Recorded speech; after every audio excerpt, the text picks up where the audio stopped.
Thank you all for being here. Grateful. Chris, is that you? That's How did you get here? in here. Yeah, good for you. Can you put that on? Sure, absolutely. I gotta control. Here, I'll just put that on there. Sure, I'm recording it. Okay.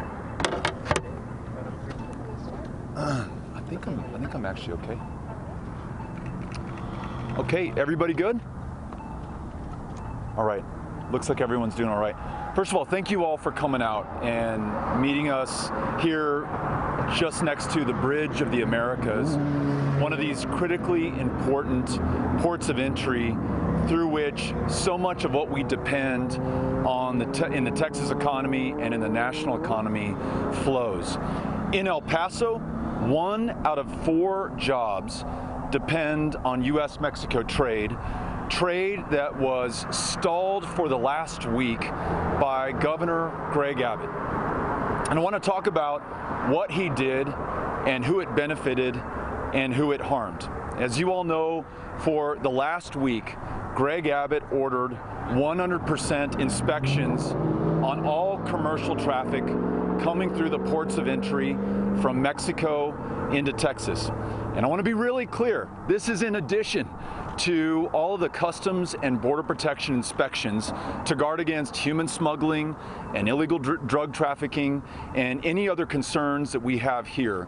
These were completely unnecessary inspections that also did not allow the inspectors that Greg Abbott put on these bridges to even look inside of the cargo hold. So there was no ability to detect illegal drug trafficking or human smuggling, even if it was taking place on these ports of entry. Just want to make sure everyone gets this was completely unnecessary and did absolutely nothing to improve the security and safety of El Paso, of Laredo, of FAR, of any one of our border communities, of the state of Texas, or of the United States of America. So as we try to answer the question as to why Greg Abbott would do this, if there was no security benefit, if it slowed down and in some places stopped cross-border trade, we need to look at who benefited. Greg Abbott politically got his 5 minutes on Fox News, trying to look tough on border communities like ours. But here's what the people of Texas got. We got rising inflation because as fewer of these goods could get across our ports of entry, prices are starting to go up. We got supply chain problems, which means it's harder for us to get what we're looking for in the grocery store or at Best Buy or on the factory floor at the Toyota plant in San Antonio, for example. Inflation and supply chain problems that we already had in Texas, that we already had across the country, made much worse here by our governor. We also got a hit to our local border economy. We are trying to compete for investment and for jobs and for business against the rest of the world and other border communities, including those, say, in Nogales, Arizona, and other ports of entry in other states. What Greg Abbott did made us less competitive here in the state of Texas and less competitive in El Paso. You can ask any of the brokers here in our community or on either side of the border, and they will tell you the same. We also saw a devastating hit to the Texas economy. Ray Perryman of the Perryman Group estimates that this cost the Texas economy $470 million every single day that this went on. It costs the national economy $996 million a day every single day that this went on. Almost $1 billion to our GDP to the negative every single day that this went on. You're also going to have a hard time finding the produce that you want in the grocery stores starting as soon as this weekend. I just got off the phone with the president of the Texas Produce Association, who told me try finding avocados and limes and other things that we depend on that we import from Mexico through these ports of entry, thanks to Greg Abbott. 2/3 of all the produce that we consume in the state of Texas is imported through our ports of entry.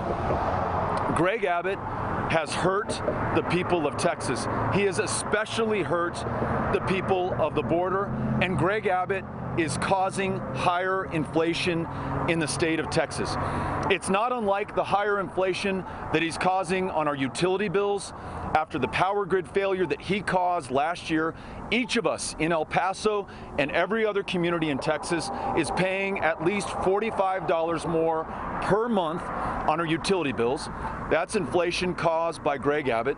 Since he's been governor, all of us who pay property taxes in the state of Texas, and that is all of us, cumulatively have paid $20 billion more. That's inflation. This is the inflation governor. But here's the other thing that he's doing. He's not making our border communities or our state any safer or any more secure. Folks, he is causing chaos on the border.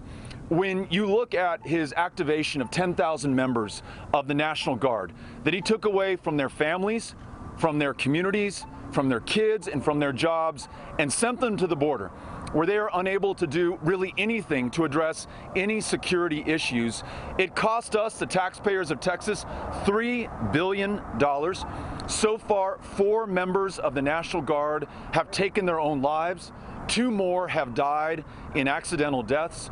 Nothing has benefited the people of Texas or the border. That's just more chaos. When Greg Abbott talks about invasions, and when he uses rhetoric asking Texans to take matters into their own hands and defend themselves, you have someone driving from Allen, Texas in 2019 to El Paso with an AK-47 and opening fire on the people in that Walmart on August 3rd of 2019 and killing 23 people in the process. That is death, that is murder, that is chaos, that is Greg Abbott. And by trying to shut down our border economies over the last week, bringing commercial traffic to almost a complete standstill, harming these local businesses in El Paso and across the border and the Texas economy to the tune of $470 million a day. That is chaos, and that is Greg Abbott. Last thing that I want to say, and then I'm happy to take your questions. As you all know, I'm from El Paso. Born and raised here, as was my dad, as was my mom. My wife Amy and I are raising our 3 kids here in this community. It is time that we stand up for ourselves. This is a beautiful, amazing, extraordinary community. We do not deserve these political stunts. We don't deserve this abuse. We don't deserve these attacks from Greg Abbott. We deserve so much better. We deserve a governor who's not looking for the next political stunt, like shutting down this bridge traffic, or claiming that he struck an agreement with the governor of Chihuahua. And when reporters yesterday asked her, when will this agreement be implemented? She said, we've been doing this for the last month. This fake news that he's trafficking to the people of Texas, we are not buying it. And we are never going to forget what he has done to us. And we will remember that we can do much better. I will tell you, as governor, coming from the city of El Paso, I'm going to make sure that we deliver not stunts, but solutions to communities like these. We're going to invest in more trade, facilitate more legitimate and legal traffic of people, of trade, of business that creates jobs and economic opportunity in this state. We will represent the border with pride as the safe, beautiful, strong part of Texas that it is.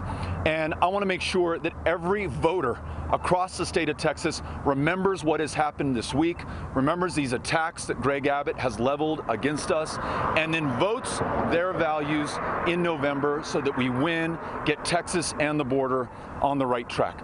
With that, very happy to answer your questions. And Chris, I don't know if you've got anyone that you want to recognize first. Yeah, we've got the El Paso Times here, so we're going to start with them. Is this the event that we've seen the last couple of days with truck drivers waiting up more than 10 hours to get through? Do you feel that this was manufactured to create a problem? This was a manufactured stunt. This was a problem that Greg Abbott created to score political points. I mean, predictably, he was on Fox News crowing about this security agreement that he'd achieved. When Governor Campos of Chihuahua was asked about this agreement and when it would be implemented, she said it's already been in place. So we literally got nothing, literally nothing, except higher inflation, economic damage to the state of Texas. Our border communities are now less competitive for attracting business, investment, and talent, and we create more chaos. Greg Abbott is creating more chaos on the border as a result. He is harming the border. He's harming the people of Texas. Got K-Fox here too. Hi, you had mentioned that the inspections that Texas DPS troopers are conducting on commercial vehicles are basically for nothing because they're not able to detect human smuggling or drugs. Why do you say that is? Because these DPS troopers who are posted at our ports of entry can check the pressure in the tires on the 18-wheeler. They can do an engine inspection, but they are prohibited from looking inside the cargo hold to determine if there are illegal drugs or human beings who are there along with whatever else is being crossed. So this provided no additional security or safety benefit to the people of Texas. It only added more chaos to our communities and to the border. It only caused more inflation, more job losses, and made our communities less competitive for businesses that are going to go to other parts of the world when they find out how hard it is to do business here in the state of Texas. We've got ABC. Yeah, Mr. O'Rourke, you mentioned that with the disruptions at the border here, it's causing inflation here in Texas. You did mention specifically we would see hard to find produce like limes, avocados. Are there other examples you can provide that can tie directly to inflation, rising prices to products because of what we saw on the border? Yes. So talking to brokers and truck drivers and border business owners, it's not just the produce. It's the Toyota factory in San Antonio, for example. It relies on parts that are supposed to come in from Mexico. But when those parts are delayed by a week, it makes it harder for them to complete assembly of those Toyota trucks. It delays those trucks getting to the dealership. It means that when you go out to try to buy a truck here at one of our Toyota dealers, it may not be on the lot. So it exacerbates the supply chain problem. It causes inflation because now there are fewer trucks. Each one of them is going to be more expensive. Here at the ports of entry in El Paso, we're importing consumer electronics like phones, like televisions, like the inputs for factories here in Texas, in Ohio, and Michigan. It is going to exacerbate supply chain problems and inflation and real cost to Americans across the economy. And already it's costing Americans $1 billion a day in negative GDP impact. So this is really hurting us. And again, we got nothing to the positive. No security gains, no safety gains, no economic benefit. This is all damage. The only person who benefited was Greg Abbott. KTSM. Do you think it's inhumane to have those truckers wait 10+ hours since they have no access to bathrooms or basic necessities? Think about the other people that this hurt. These farmers who have labored all season to grow these crops that are now rotting at the far Reynosa port of entry. Think about the truck drivers who've been stranded on these bridges for 4, 5, 10, 12 hours, sometimes for days, running out of gas, running out of diesel to power their refrigerated units, unable to use a bathroom, unable to get water or to get food, who are paid by the load. And typically they can cross 3 or 4 loads a day. They're lucky right now to be able to cross 1. Some are crossing 1 load every 2 or 3 days. Good luck trying to hire a truck driver going forward. Again, further exacerbating supply chain issues, inflation problems, higher prices for Texas consumers, and making border communities like ours less competitive going forward. Molly at El Paso Matters. I'm curious how you're going to work to get voters to the polls 6 months from now because of this issue. This is something that we will continue to feel in the Texas economy going forward. I guarantee you, every single border business owner will tell you that the damage done will not just be felt this week, but will be felt for months and perhaps years. I mentioned that 1/4 of all El Pasoans are employed in businesses connected to cross-border trade. When cross-border trade suffers, so do those businesses, so do their employees. And I'm going to do everything in my power to remind the people in these border communities of what Greg Abbott has done to them for the next 7 months of this campaign, as I will to every Texas voter, because this extends throughout our economy. $470 billion damage every single day that this has gone on, and that ripple effects of this will be felt for weeks and months to come. And as a follow, I'm curious what voters you think that you'll be able to bring into your campaign because of this. I tell you, there is no party affiliation stronger than the interests we have as Texans, as residents of these border communities, as employees and owners of these businesses that have been affected.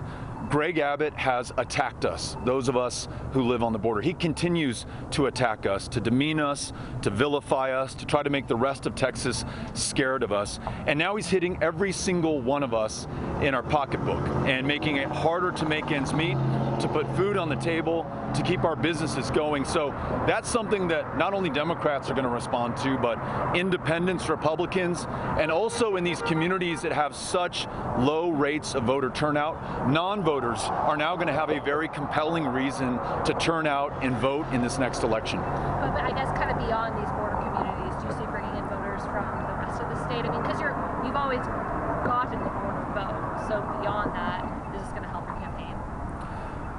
Voters across the state of Texas are going to see that Greg Abbott is only interested in political stunts. So instead of focusing on legitimate security issues at the border or facilitating more cross-border trade that grows jobs or connecting the plains in Lubbock, Texas to the ports right here in El Paso, he is creating chaos, bottlenecks, supply chain problems. That affects that cotton grower out in the panhandle just as much as it does the broker here in El Paso, Texas. I'm going to make sure that we connect the dots in this campaign, and that everyone understands Greg Abbott is to blame for inflation, higher prices, supply chain problems, and chaos on the U.S.-Mexico border. Hey, Beto, has your position on Title 42 evolved? I mean, were you supportive of Biden administration and now you criticized it?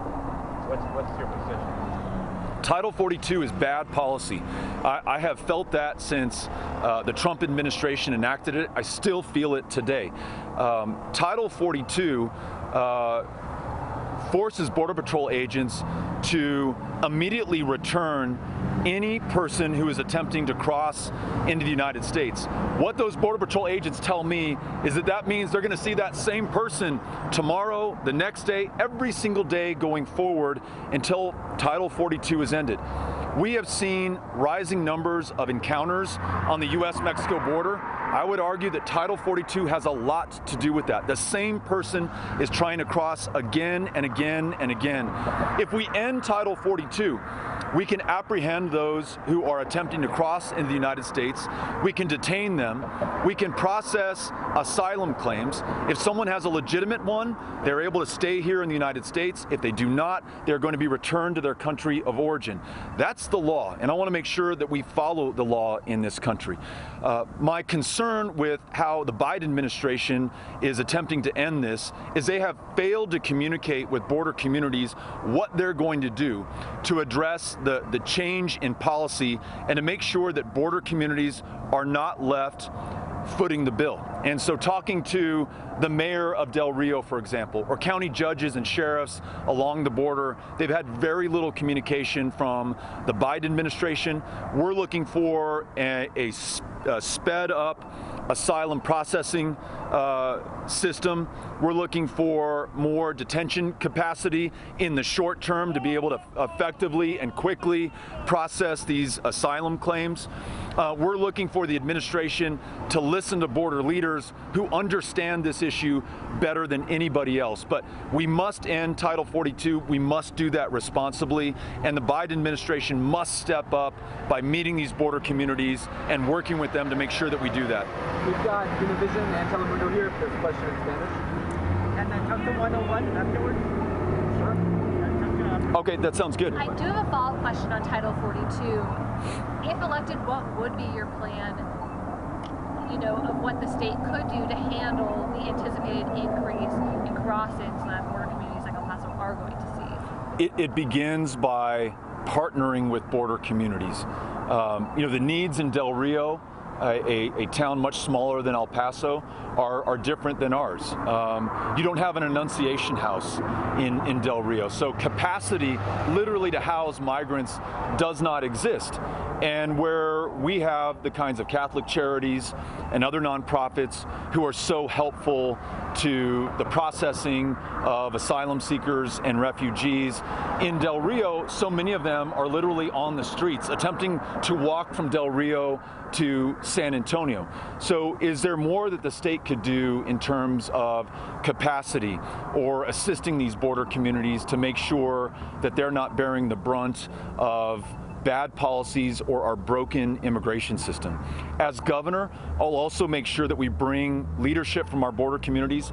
It does not matter to me, Republican or Democrat, to propose a immigration bill that reflects our values and our interests. I'll support state legislators, Republicans and Democrats, who are trying to craft a Texas-based guest worker program so that we can address some of these needs that we have here. But I will always traffic in the truth. I will speak with pride about our communities of immigrants that make us stronger and safer. I will counter this incredibly malicious rhetoric that we hear from people like Donald Trump and Greg Abbott. And I will make sure that we make the most of everything that the border can contribute to the success of this state. With that example of Del Rio, what would be an example of a state agency that you might bring down there to assist with capacity? So first of all, we're going to make sure that the federal government does their job. This is a federal issue, and we need to work cooperatively, apply pressure where we need to, but we have to get results and not stunts. If there's an investment that the state government can make in capacity to make sure that we don't have asylum seekers wandering the streets, if there's something that we can better do in partnering with CBP, with the federal government to direct asylum seekers to ports of entry, that's where we want them to cross and present their claims. Let's do that. But on this question of Title 42, if you are an asylum seeker and you're rejected when you come here to this port of entry, we're providing a perverse incentive to you to try to cross in between ports of entry. That hurts a community like Del Rio that does not have the capacity. We should be following our own laws and doing this the right way, and that means ending Title 42, following our asylum laws, but then stepping it up with more capacity to hear those asylum claims. Right now, I think the average asylum claim takes 5 years to be processed. We should be trying to get down to 5 weeks to process that claim. That is better for all concerned. And look, when we fix our problems around asylum, around immigration, around people who want to unite with family or work jobs here in the state of Texas, we can then focus on real threats and dangers that do exist, like human trafficking and drug smuggling here at the border. But right now, the chaos that Abbott has caused makes us less safe and less able to target the very real threats that we face here in Texas. We've got a question back here at KTSM. Yes, and I'll come back to Alfredo. So with DPS focusing all their resources here, does it take away from the rest of the state? It's a great question. So as we know, the governor has sent a surge of DPS troopers to border communities. What that means day to day is that you are far more likely to be written a traffic ticket by a state trooper if you live on the border. In the Rio Grande Valley, for example, we have seen traffic citations from DPS up 1,000% since Operation Lone Star has started, but it has left the rest of Texas a little bit less safe. In fact, we just had the deadliest year for highway fatalities in Texas since 1980, as all of these DPS troopers have been removed from highways in North Texas and East Texas and the Panhandle and West Texas and deployed down to the border. Greg Abbott is making us less safe. He's creating more chaos. As governor, I'm going to make sure that we deploy resources where they're needed and that we focus on public safety. We've got time for one more. Any plans for you to meet with the governor of Chihuahua, Coahuila, Nuevo León, Tamaulipas? I look forward to meeting with these governors and working with them now so that we can hit the ground running after we win this election in November to make sure that our states are working closely together on security and safety issues, but also because I see the border not as a threat but as an opportunity, working on increasing U.S.-Mexico trade, the competitiveness of our border communities, job and economic growth in the state of Texas. Mexico is our largest trading partner, and for as long as we have a governor who ignores that and in fact makes things worse in terms of trade, we're going to lose out on the very positive economic benefit that we could otherwise enjoy. And one other thing that I want to say about Abbott meeting with these Mexican governors, these governors had no choice. He literally put a gun to their head and effectively tried to shut down their state economies by shutting down our ports of entry, like the one that I'm standing next to here in El Paso. It is partly why when you saw Governor Campos of Chihuahua yesterday in Austin answer the reporter's question, she said, look, everything that Governor Abbott's asked for, we are already doing. Effectively, she said, I just came up here, signed whatever agreement he put in front of me just so we could get trade flowing again.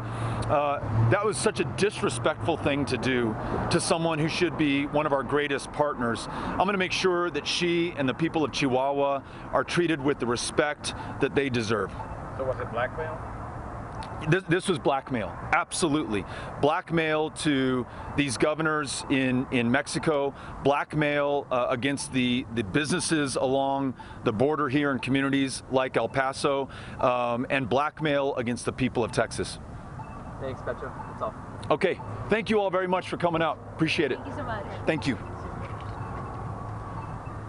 Hey, Angela. Hi, Ben. Thanks for coming out.